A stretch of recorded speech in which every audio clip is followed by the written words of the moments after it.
Ever since I started the author deep dive series in the far distant past time of about a couple months ago, the most requested author for me to do a deep dive into has been George R. Martin, the mastermind behind A Song of Ice and Fire, the reason we have the TV show Game of Thrones. And today, I'm happy to say, we will be doing the author deep dive of George Raymond Martin. Yes, he does only have one middle name. He added the second R, which is short for another name, in his teenage years as an obvious fantasy shout-out.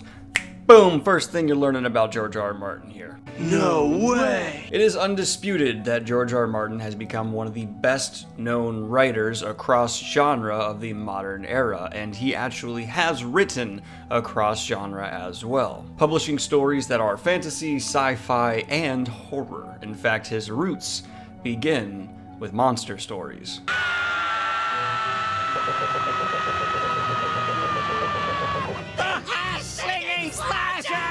But getting into George's early life, he was born September 20th, 1948, in Bayonne,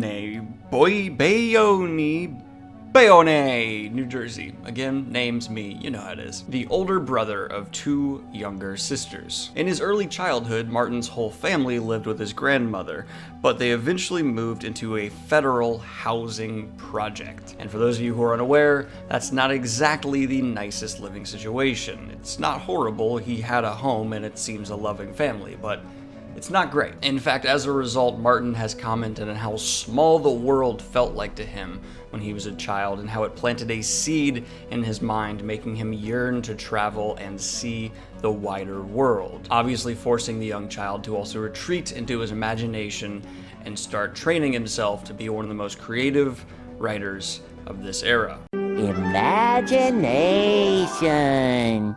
He was a voracious reader at a young age, which is something that has been true for every author we've done a deep dive on, and I might just stop saying that altogether, because they're writers, and some of them are prolific writers, and you can assume they read a lot when they were young. But while he was burning through books, Martin decided to start writing monster stories to sell to neighborhood children for pennies. These were his peers at the time, but he was already selling them stories he was writing from his own young mind, and he would occasionally do dramatic readings for them as well. When it comes to his first fantastical writing, or writing that fell within the fantasy genre, Martin actually wrote stories about his pet turtles that lived in a toy castle in a tank that he owned. Apparently, the turtles kept dying inside the toy castle that he put in their tank, and so he started writing stories about how they are doing political scheming to take each other out. Real life foreshadowing with turtles. Didn't expect that, but we have real life foreshadowing here. Martin has also gone on the record saying early in life he was an avid Marvel comic fan, something that I actually have a hard time seeing the influence of in his writing after I go through A Song of Ice and Fire, but maybe that influence is toned down a bit for his dark fantasy tale. And I personally have not read Martin's writings outside of A Song of Ice and Fire, so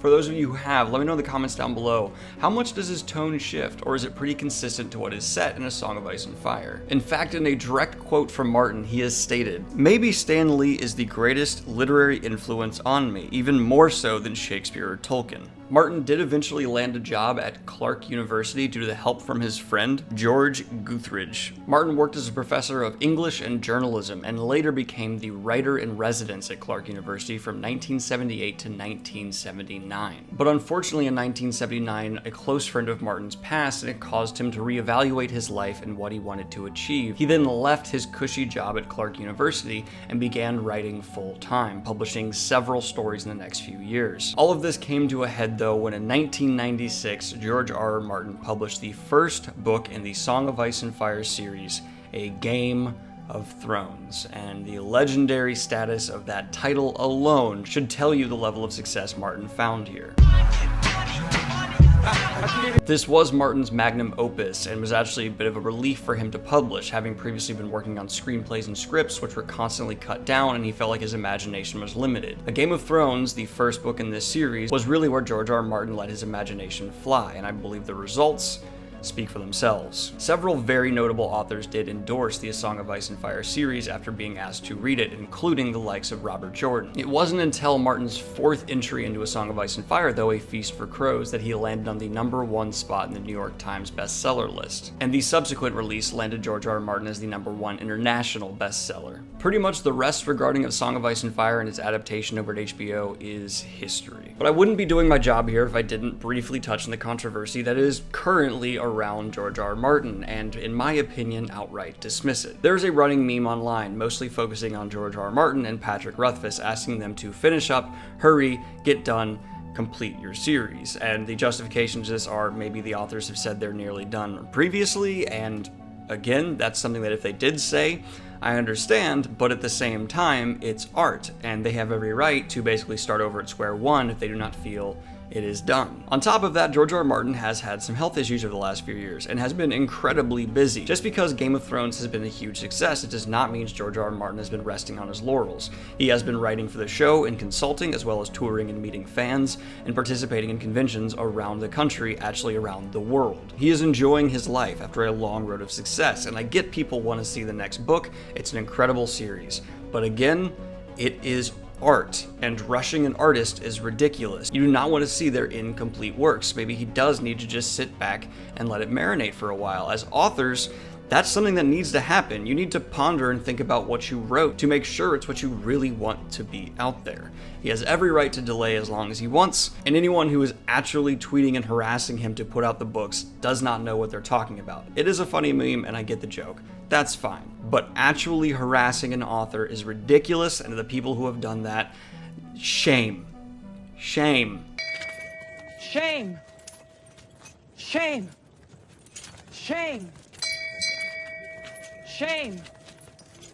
Shame. And for those of you wondering, Martin actually says he's making good progress, and he's even put out teasers for his upcoming books. So just leave the guy alone. But let's transition into talking to George R. R. Martin's writing style and the influence that writing style is currently having. A Song of Ice and Fire is noted to be grim, dark fantasy, and the genre as a whole seems to be turning towards this as the result.